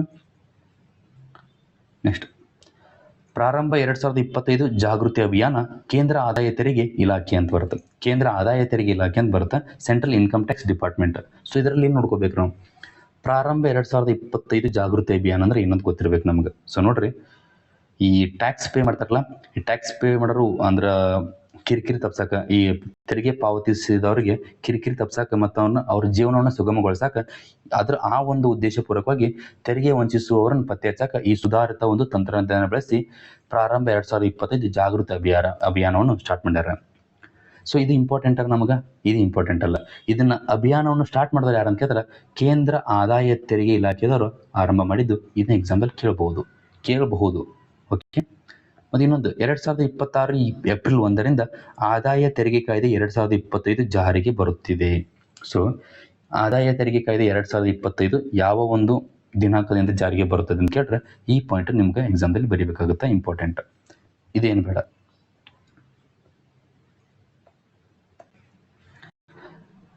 ಕೆಂಪೇಗೌಡ ಅಂತಾರಾಷ್ಟ್ರೀಯ ವಿಮಾನ ನಿಲ್ದಾಣ ದಕ್ಷಿಣ ಏಷ್ಯಾದ ಅತ್ಯುತ್ತಮ ಪ್ರಾದೇಶಿಕ ವಿಮಾನ ನಿಲ್ದಾಣ ಅಂತ ಕೊಟ್ಟಿದ್ದಾರೆ. ಎಕ್ಸಾಮ್ದಲ್ಲಿ ಏನೇನು ಓದ್ಬೇಕ್ರಿ ನೋಡ್ರಿ. ಕೆಂಪೇಗೌಡ ಅಂತಾರಾಷ್ಟ್ರೀಯ ವಿಮಾನ ನಿಲ್ದಾಣ ಸತತ 3ನೇ ಬಾರಿಗೆ ಭಾರತ ಮತ್ತು ದಕ್ಷಿಣ ಏಷ್ಯಾದ ಅತ್ಯುತ್ತಮ ಪ್ರಾದೇಶಿಕ ವಿಮಾನ ನಿಲ್ದಾಣ ಎಂಬ ಪ್ರಶಸ್ತಿಗೆ ಭಾಜನವಾಗಿದೆ. ಒಂದು ಕರೆಂಟ್ ಅಫೇರ್ದಲ್ಲಿ ಕೇಳ್ಬೋದು. ಇನ್ನೊಂದು, ಜಾಗತಿಕ 50 ಶ್ರೇಯಾಂಕದ ವಿಮಾನ ನಿಲ್ದಾಣಗಳ ಪಟ್ಟಿಯಲ್ಲಿ ಈ 41ನೇ ಸ್ಥಾನಕ್ಕೆ ಏರಿಕೆಯಾಗಿದೆ. ಅಂದರೆ ಮುಂಚೆ 48ನೇ ಸ್ಥಾನ ಇತ್ತು, ಇವಾಗ 41ನೇ ಸ್ಥಾನಕ್ಕೆ ಏರಿಕೆಯಾಗಿದೆ. ಕೇಳ್ಬೋದು. ನೆಕ್ಸ್ಟ್ ಇದು ಎಕ್ಸಾಮ್ ಕೇಳ್ತಾರೆ, ಸ್ಕೈ ಟ್ರ್ಯಾಕ್ಸ್ನಿಂದ 5 ಸ್ಟಾರ್ ಅಂದರೆ 5 ಸ್ಟಾರ್ ರೇಟಿಂಗ್ ಪಡೆದ ದೇಶದ ಮೊದಲ ಟರ್ಮಿನಲ್ ಅಂತ ಯಾವ್ದು ಕೇಳ್ತಾರೆ, ಬಹಳ ಇಂಪಾರ್ಟೆಂಟ್ ಇದೆ. ಸ್ಕೈ ಟ್ರ್ಯಾಕ್ಸ್ನಿಂದ 5 ಸ್ಟಾರ್ ರೇಟಿಂಗ್ ಪಡೆದ ದೇಶದ ಮೊದಲ ಟರ್ಮಿನಲ್ ಯಾವುದಂದ್ರೆ ಕೆಂಪೇಗೌಡ ಇಂಟರ್ನ್ಯಾಷನಲ್ ಏರ್ಪೋರ್ಟ್ನ ಟರ್ಮಿನಲ್ 2 ರಿಸರ್. ಸೊ ನಾವೇನು ಮಾಡ್ತೀವಿ ಎಕ್ಸಾಮ್ದಲ್ಲಿ ಕೆಂಪೇಗೌಡ ಇಂಟರ್ನ್ಯಾಷನಲ್ ಏರ್ಪೋರ್ಟ್ ಅಂತ ನೋಡ್ಕೊಂಡು ಹೋಗ್ಬಿಡ್ತೀವಿ. ಬಟ್ ಎಕ್ಸಾಮ್ಲಿ ಇತ್ತೀಚೆಗೆ ಟರ್ಮಿನಲ್ ಕೂಡ ಕೇಳತ್ತಾರ. ಟರ್ಮಿನಲ್ 2 ಅನ್ನೋದು ಬಹಳ ಇಂಪಾರ್ಟೆಂಟ್ ಆಗುತ್ತೆ. ಓಕೆ, ವಿಶ್ವದ ಅತ್ಯುತ್ತಮ ಆಗಮನ ಸೌಲಭ್ಯದ ವಿಮಾನ ನಿಲ್ದಾಣ ಕೆಂಪೇಗೌಡ ಇಂಟರ್ನ್ಯಾಷನಲ್ ಏರ್ಪೋರ್ಟ್. ಸೊ ಒಟ್ಟಾರೆ ಇದು 4ನೇ ಬಾರಿ ಸತತವಾಗಿ 4ನೇ ಬಾರಿ ಈ ಪ್ರಶಸ್ತಿಯನ್ನು ಪಡ್ಕೊಂಡೈತಿ. ಸೊ ಟೋಟಲ್ ಆಗಿ ನಮ್ಗೆ ಈ 4 ವಿಭಾಗದ ಪ್ರಶಸ್ತಿ ಬಗ್ಗೆ ಗೊತ್ತಿರಬೇಕು. ಎಕ್ಸಾಮ್ದಲ್ಲಿ Kempegowda international airport related option ಕೊಟ್ಟು ಮೇಲೆ ಯಾವುದಾದ್ರೂ ಒಂದು ಇದು ಕೊಟ್ಟಿದ್ರೆ, ಅಂದರೆ ಈ ಪ್ರಶಸ್ತಿ ಕೊಟ್ಟರೆ ಅದು ನಮ್ಮ ಕೆಂಪೇಗೌಡ ಇಂಟರ್ನ್ಯಾಷನಲ್ ಏರ್ಪೋರ್ಟ್ ಆಗಿರುತ್ತೆ. ಹಾಗೆ ಈ ಟರ್ಮಿನಲ್ 2 ಅನ್ನೋದು ಸ್ವಲ್ಪ ಹೆಚ್ಚಿನ ಗಮನ ಕೊಡಬೇಕಾಗುತ್ತೆ. ಇನ್ನು KSRTC, ಸೊ ಎಲ್ಲರೂ ಒಂದು ಹೇಳ್ತೀನಿ, KSRTC ಅಂತ ಬರ್ತಲ್ವಾ, ಈ KSRTC ಏನು ಬರ್ತಲ್ಲ, ಇದ್ರ ಮೇಲೆ ಎಕ್ಸಾಮ್ದಲ್ಲಿ ಪ್ರಶಸ್ತಿ ಇತ್ತೀಚೆಗೆ ಯಾವ ಸಾರಿಗೆ ಇಲಾಖೆಗೆ ಈ ಪ್ರಶಸ್ತಿ ಕೊಟ್ಟರು ಅಂತ ಕೇಳ್ತಾರೆ. ಸೊ ನೋಡ್ರಿ, 200% ಅದು ನಮ್ದು KSRTCಗೆ ಇರುತ್ತೆ. ಯಾಕಂದ್ರೆ ನಮ್ಮ ರಾಜ್ಯದ KSRTC ಇರುವಷ್ಟು ಸೌಲಭ್ಯ, ಇಷ್ಟು ಒಂದು ಅಂದ್ರೆ ಎಲ್ಲ ಫೆಸಿಲಿಟಿ ಯಾವ ರಾಜ್ಯದಲ್ಲೂ ಕಂಡು ಬರೋದಿಲ್ಲ. ಹಾಗಾಗಿ 200% ಅಲ್ಲಿ ಏನಾಗುತ್ತೆ, ನಮ್ಮ ರಾಜ್ಯದ KSRTCಗೆ ಪ್ರಶಸ್ತಿ ಬಂದಿರುತ್ತೆ. ಇದೊಂದು ಕೋಡ್ ನಿಮಗೆ. ನೆಕ್ಸ್ಟ್, ದೇಶದಲ್ಲಿ ವಿಮಾ ಸೇವೆ ಆರಂಭಿಸಿದ ಅಲಿಯಾಂಜ್ ಜಿಯೋ ರೀ ಇನ್ಶೂರೆನ್ಸ್ ಲಿಮಿಟೆಡ್. ಸೊ ಇದ್ರ ಮೇಲೆ ಏನು ಕ್ವಶನ್ ಕೇಳ್ಬೋದ್ರಿ ನೋಡ್ರಿ. ಗೊತ್ತಿರಲಿ ನಿಮ್ಗೆ, ಅಲಿಯಾಂಜ್ ಜಿಯೋ ರೀ ಇನ್ಶೂರೆನ್ಸ್ ಲಿಮಿಟೆಡ್ ಏನು ಮಾಡೈತಿ, ದೇಶದಲ್ಲಿ ಇನ್ಶೂರೆನ್ಸ್ ಸೇವೆಯನ್ನು ಆರಂಭ ಮಾಡೈತಿ. ಇತ್ತೀಚೆಗೆ ಇನ್ಶೂರೆನ್ಸ್ ಸೇವೆಯನ್ನು ಆರಂಭ ಮಾಡಿದ್ದು ಯಾವುದೋ ಒಂದು ಕಂಪ್ನಿ ಅಂತ ಕೇಳ್ಬೋದು. ಈ ರೀತಿ ಕ್ವಶನ್ ಕೇಳೋದು ಭಾಳ ಡೌಟ್ ರೀ, ಭಾಳ ಹೆಚ್ಚಾಗಿ ಈ ರೀತಿ ಕ್ವಶನ್ ಕೇಳಂಗಿಲ್ಲ. ಬಟ್ ಇದ್ರ ಕೇಂದ್ರ ಕಚೇರಿ ಕೇಳ್ತಾರೆ, ಮುಂಬೈನಲ್ಲಿ ಇದ್ರ ಕೇಂದ್ರ ಕಚೇರಿ ಐತಿ. ಅಂದ್ರೆ ಹೊಸದಾಗಿ ಇದನ್ನು ಪ್ರಮೋಟ್ ಮಾಡತ್ತಾರ, ಅಂದ್ರೆ ಹೊಸದಾಗಿ ಇದು ಸ್ಥಾಪನೆ ಆಗತೈತಿ. ಹಾಗಾಗಿ ಮುಂಬೈನಲ್ಲಿ ಇದ್ರ ಕೇಂದ್ರ ಕಚೇರಿ ಹೊಂದೈತಿ. ಇದು ಯಾಕೆ ಮತ್ತೆ ಹೊಸದಾಗಿ ಮಾಡತ್ತಾರ, ಯಾಕೆ ಅಷ್ಟು ಪಾಪ್ಯುಲರ್ ಐತಿ? ಯಾಕಂದ್ರೆ ಇದು ಒಂದು ನಿಮಿಷ, ಯಾಕಪ್ಪ ಅಂದರೆ ಇದು JFSL ಮತ್ತು ಅಲಿಯಾಂಜ್ ಅಧೀನದಲ್ಲಿರುವ ಒಂದು ಸಂಸ್ಥೆ ಆಗೈತಿ. ಈ ಮುಂಚೆ ಒಂದು ಸಂಸ್ಥೆ ಇತ್ತು, ಅದರ ಅಧೀನದಲ್ಲಿರುವ ಮತ್ತೊಂದು ಸಂಸ್ಥೆ ಆಗೈತೆ. ಹಾಗಾಗಿ ಇದರ ಮೇಲೆ ಕ್ವಶನ್ ಕೇಳ್ಬೋದು. ಕೇಳಿದ್ರೆ ಏನಾಗುತ್ತೆ, ಇದ್ರ ಕೇಂದ್ರ ಕಚೇರಿ ಕೇಳ್ಬೋದು. ಮುಂಬೈನಲ್ಲಿ ಕೇಂದ್ರ ಕಚೇರಿ ಐತಿ, ಅಷ್ಟು ಗೊತ್ತಿರಬೇಕು. IRDA ಬಗ್ಗೆ ಕೇಳ್ತಾರೆ. IRDA ಬಗ್ಗೆ ಅಂದ್ರೆ ವಿಮಾನ ನಿಯಂತ್ರಣ ಮತ್ತು ಅಭಿವೃದ್ಧಿ ಪ್ರಾಧಿಕಾರ ಅಂತ ಕರಿತೀವಿ. ಇದು ಹಣಕಾಸು ಸಚಿವಾಲಯದಡಿಯಲ್ಲಿ ಬರುವಂಥ ಒಂದು ಭಾರತ ಸರ್ಕಾರದ ಒಂದು ಶಾಸನಬದ್ಧ ಮತ್ತು ಸ್ವಾಯತ್ತ ಸಂಸ್ಥೆಯಾಗಿದೆ, ಗೊತ್ತಿರಬೇಕು. ಇದು ಏನು ಮಾಡುತ್ತೆ, ಭಾರತದಲ್ಲಿ ವಿಮೆ ಮತ್ತು ಮರು ವಿಮಾ ಉದ್ಯಮಗಳನ್ನು ನಿಯಂತ್ರಿಸುವ ಮತ್ತು ಪರವಾನಗಿ ನೀಡುವ ಕಾರ್ಯ ಹೊಂದಿದೆ. ಎಕ್ಸಾಮ್ದಾಗ ಕೇಳ್ತಾರೆ, ಭಾರತದಲ್ಲಿ ವಿಮೆ ಮತ್ತು ಮರು ವಿಮಾ ಉದ್ಯಮಗಳನ್ನು ನಿಯಂತ್ರಿಸುವ ಮತ್ತು ಪರವಾನಗಿ ನೀಡುವ ಕಾರ್ಯ ಯಾವ ಒಂದು ಸಂಸ್ಥೆ ಮಾಡುತ್ತೆ ಅಂತ ಕೇಳ್ತಾರೆ. IRDA ಸಂಸ್ಥೆ ಮಾಡುತ್ತೆ. ಅದು ಶಾಸನಬದ್ಧ ಮತ್ತು ಸ್ವಾಯತ್ತ ಸಂಸ್ಥೆ ಅನ್ನೋದು ಗೊತ್ತಿರಬೇಕಾಗತ್ತೆ. ಹಣಕಾಸು ಸಚಿವಾಲಯದಡಿ ಅದು ಬರುತ್ತದೆ, ಇಷ್ಟು ಗೊತ್ತಿರಬೇಕು. ಮೆಟ್ರೋ 3ನೇ ಹಂತಕ್ಕೆ ಜೈಕಾ ಜೊತೆ ಮಹತ್ವದ ಒಪ್ಪಂದ. ಜೈಕಾ ಜೊತೆ ಮಹತ್ವದ ಒಪ್ಪಂದ ಆಗೈತಿ. ಹಂಗಾದ್ರೆ ಜೈಕಾ ಅಂದ್ರೆ ಏನು ಸರ್? ಇಲ್ಲಿ ನೋಡಿ, ಬೆಂಗಳೂರು ಮೆಟ್ರೋ ರೈಲ್ವೆ ಯೋಜನೆಯ 3ನೇ ಹಂತಕ್ಕೆ ಜಪಾನ್ ಇಂಟರ್ನ್ಯಾಷನಲ್ ಕೋಆಪರೇಷನ್ ಏಜೆನ್ಸಿ, ಅದಕ್ಕೆ ಜೈಕಾ ಅಂತ ಕರಿತೀವಿ, ಬೃಹತ್ ಮೊತ್ತದ ಆರ್ಥಿಕ ನೆರವು ಒದಗಿಸಿದೆ. ಸೊ ಇಷ್ಟು ಗೊತ್ತಿರಬೇಕು. ಜಪಾನ್ ಅಧಿಕೃತ ಅಭಿವೃದ್ಧಿಯ ನೆರವು ಯೋಜನೆಯಡಿ, ಜಪಾನ್ ಅಧಿಕೃತ ಅಭಿವೃದ್ಧಿಯ ನೆರವು ಯೋಜನೆಯಡಿ ಒಟ್ಟು 6,100 ಕೋಟಿ ರೂಪಾಯಿ ಸಾಲ ಒದಗಿಸಲು ಕೇಂದ್ರ ಸರ್ಕಾರದೊಂದಿಗೆ ಮಹತ್ವದ ಒಪ್ಪಂದ ಮಾಡಿಕೊಂಡಿದೆ. ಸೊ ನಮ್ಮ ರಾಜ್ಯದ ಸುದ್ದಿ ಆಗಿರೋ ಅಂದ್ರೆ KA ಡಿಪಾರ್ಟ್ಮೆಂಟ್ದಲ್ಲಿ ಇದನ್ನು ಕೇಳುವ ಸಾಧ್ಯತೆ ಇರ್ತೈತಿ. ಯಾವ ಕಂಪ್ನಿಯೊಂದಿಗೆ, ಯಾವ ಒಂದು ಅಗ್ರಿಮೆಂಟ್ ಒಂದಿಗೆ ಈ ಒಂದು ಸಾಲದ ಒಂದು ಏನಾಗೈತಿ ಒಪ್ಪಂದ ಆಗಿದೆ ಅಂತ ಕೇಳ್ಬೋದು. ಹಾಗಾಗಿ ಈ ಪಾಯಿಂಟ್ ನಿಮಗೆ ನೆನಪಿರಲಿ, ಇಷ್ಟನ್ನು ಮಾತ್ರ ಓದಿ. ಇನ್ನು IRDA ಅಂತ ಹೇಳಿದೆ. IRDA ಕೇಂದ್ರ ಕಚೇರಿ 2001ರಿಂದ ಏನೈತಿದೆ, ದೆಹಲಿಯಿಂದ ಹೈದರಾಬಾದ್ಗೆ ವರ್ಗಾಯಿಸಲಾಗಿತ್ತು. ಸೊ 2001ರಿಂದ ಮುಂಚೆ, 2001ಕ್ಕಿಂತ ಮುಂಚೆ ಏನಿತ್ತು, ಇದು ದೆಹಲಿ ಒಳಗಿತ್ತು ಕೇಂದ್ರ ಕಚೇರಿ. 2001ರ ನಂತರ ಏನು ಮಾಡಿದ್ರೆ ದೆಹಲಿಯಿಂದ ಎಲ್ಲಿ ವರ್ಗಾವಣೆ ಆಗೈತಿ, ಹೈದರಾಬಾದಿಗೆ ವರ್ಗಾವಣೆ ಆಗೈತಿ. ಹಾಗಾಗಿ ಪ್ರಸ್ತುತ IRDA ಕೇಂದ್ರ ಕಚೇರಿ ಎಲ್ಲೈತೆ ಅಂದ್ರೆ ತೆಲಂಗಾಣದ ಹೈದರಾಬಾದ್ನಲ್ಲಿದೆ, ಗೊತ್ತಿರಬೇಕು. ಇದರ ಅಧ್ಯಕ್ಷರು ಅಜಯ್ ಸೇಠ್ ಇದರ ಅಧ್ಯಕ್ಷರು. ಇಷ್ಟು ಗೊತ್ತಾಗಬೇಕು. ಮುಂದಿನ ಕರೆಂಟ್ ಅಫೇರ್, ಜನಗಣತಿಗೆ 33 ಅಂಶಗಳ ಪ್ರಶ್ನಾವಳಿ. ಒಂದು ಪಾಯಿಂಟ್ ಏನು ಓದ್ಬೇಕ್ರಿ ಇದ್ರಾಗ ನೋಡ್ರಿ. 2027ರ ಏನು ಜನಗಣತಿ ಇಲ್ಲ, ಅದು ದೇಶದ 16ನೇ ಜನಗಣತಿ ಆಗೋದೈತಿ. ಒಂದು ಪಾಯಿಂಟ್. ಇನ್ನು ಇದರಲ್ಲಿ ಒಟ್ಟು 33 ಅಂಶಗಳ ಪ್ರಶ್ನಾವಳಿಯನ್ನು ಕೇಳುತ್ತಿದ್ದಾರೆ, ಅದೊಂದು ಪಾಯಿಂಟ್ ನೋಡಿ. 2026 ಏಪ್ರಿಲ್ 1ರಿಂದ ಅಂದ್ರೆ 2026 ಏಪ್ರಿಲ್ 1ರಿಂದ ಮೊದಲ ಹಂತ ಅಂತ ಕರಿತೀವಿ, ಮನೆ ಗಣತಿ ಆರಂಭವಾಗಿದೆ. ಸ್ವಯಂ ಗಣತಿ ಪೋರ್ಟಲ್ನಲ್ಲಿ ಈ 33 ಪ್ರಶ್ನೆಗಳನ್ನು ಕೂಡ ಸೇರಿಸಲಾಗಿದೆ. ಇಷ್ಟು ಪಾಯಿಂಟ್ ಓದಿದ್ರೆ ಸಾಕು, ಇದೇ ಬೇಡ. ಗ್ರಾಮ ಮತ್ತು ಪಟ್ಟಣ ಮಟ್ಟದಲ್ಲಿ ನಾಗರಿಕ ಸೌಲಭ್ಯಗಳ ಕುರಿತ ದತ್ತಾಂಶ ಸಂಗ್ರಹಣೆ, ಇದು ಈ ಮೊದಲ ಹಂತ ಅಂತ ಹೇಳಿದಾನೆ. ಇದು ಮೊದಲ ಹಂತ. ಈ ಮೊದಲ ಹಂತ ನಂತರ 2ನೇ ಹಂತ ಏನಾಗುತ್ತೆ, ದೇಶದ 734 ಜಿಲ್ಲೆಗಳಲ್ಲಿ 784 ಜಿಲ್ಲೆಗಳ ಗ್ರಾಮ ಮತ್ತು ಪಟ್ಟಣ ಮಟ್ಟದ ನಾಗರಿಕ ಮೂಲಸೌಕರ್ಯಗಳ ಕುರಿತಾದ ದತ್ತಾಂಶವನ್ನು ಸಂಗ್ರಹಣೆ ಮಾಡ್ತಾರೆ. ಇದು 2ನೇ ಹಂತ. ಕೇಳಿದಾಗ ಸ್ಟೇಟ್ಮೆಂಟ್ ವೈಸ್ ಕ್ವಶನ್ ಕೇಳಾರ. 1ನೇ ಹಂತ ಯಾವುದು, 2ನೇ ಹಂತ ಯಾವುದು, ಮತ್ತು ಯಾವ ದಿನಾಂಕದಿಂದ ಯಾವ ದಿನಾಂಕದವರೆಗೆ 1ನೇ ಹಂತದಲ್ಲಿ ಏನು ಮಾಡ್ತಾರೆ, 2ನೇ ಹಂತದಲ್ಲಿ ಯಾವುದ್ರ ಬಗ್ಗೆ ದತ್ತಾಂಶವನ್ನು ಸಂಗ್ರಹಣೆ ಮಾಡ್ತಾರೆ ಅಂತ KA ಡಿಪಾರ್ಟ್ಮೆಂಟ್ದಲ್ಲಿ ಇತ್ತೀಚೆಗೆ ಕೇಳಿದ್ದಾರೆ. ಹಾಗಾಗಿ ಇದರ ಮೇಲೆ ಫೋಕಸ್ ಮಾಡಿ. ಹಾಗಾದರೆ ಈ ಜನಗಣತಿ ಮಾಡೋರನ್ನ ನಾನು ಹಿಂದಿನ ಕ್ಲಾಸ್ನಲ್ಲಿ ಹೇಳಿದ್ದೆ ನಿಮಗೆ, ರಿಜಿಸ್ಟರ್ ಜನರಲ್ ಮತ್ತು ಜನಗಣತಿ ಆಯುಕ್ತರು ಮಾಡ್ತಾರೆ. ಹಾಗಾಗಿ ಪ್ರಸ್ತುತ ರಿಜಿಸ್ಟರ್ ಜನರಲ್ ಮತ್ತು ಜನಗಣತಿ ಆಯುಕ್ತರು ಯಾರಂದ್ರೆ ಪೃಥ್ವಿಂಜಯ್ ಕುಮಾರ್ ನಾರಾಯಣ್. ಇವ್ರ ಹೆಸರು ಭಾಳ ಇಂಪಾರ್ಟೆಂಟ್ ಆಗುತ್ತೆ, ಯಾಕಂದ್ರೆ ಜನಗಣತಿ ಅನ್ನೋದು ಭಾಳ ಸುದ್ದಿಮಾಗೈತಿ. ಯಾಕಂದ್ರೆ ಇದನ್ನ ಈ ರಿಜಿಸ್ಟರ್ ಜನರಲ್ ಮತ್ತು ಜನಗಣತಿ ಆಯುಕ್ತರು ಇದನ್ನ ನಾವು ಜನಗಣತಿ ಮಾಡೋದ್ರಿಂದ ಇವ್ರ ಹೆಸರು ನಾವು ನೋಡ್ಕೊಳ್ಬೇಕಾಗುತ್ತೆ. ಬಹಳ ಅಗತ್ಯವಾದ ಒಂದು ಇನ್ಫಾರ್ಮೇಶನ್. ಮತ್ತೆ ಸರ್ ಮತ್ತೇನು ಕರೆಂಟ್ ಅಫೇರ್ಸ್ ಏನು ಕೇಳ್ಬೋದ್ರಿ ನೋಡ್ರಿ, ಇದೇನು ಕೇಳಂಗಿಲ್ಲ, ಓದ್ಬೇಡ್ರಿ. HL ಸಂಸ್ಥೆಗೆ 32,250 ಕೋಟಿ ರೂಪಾಯಿ ಆದಾಯ, ಕೇಳಂಗಿಲ್ಲ.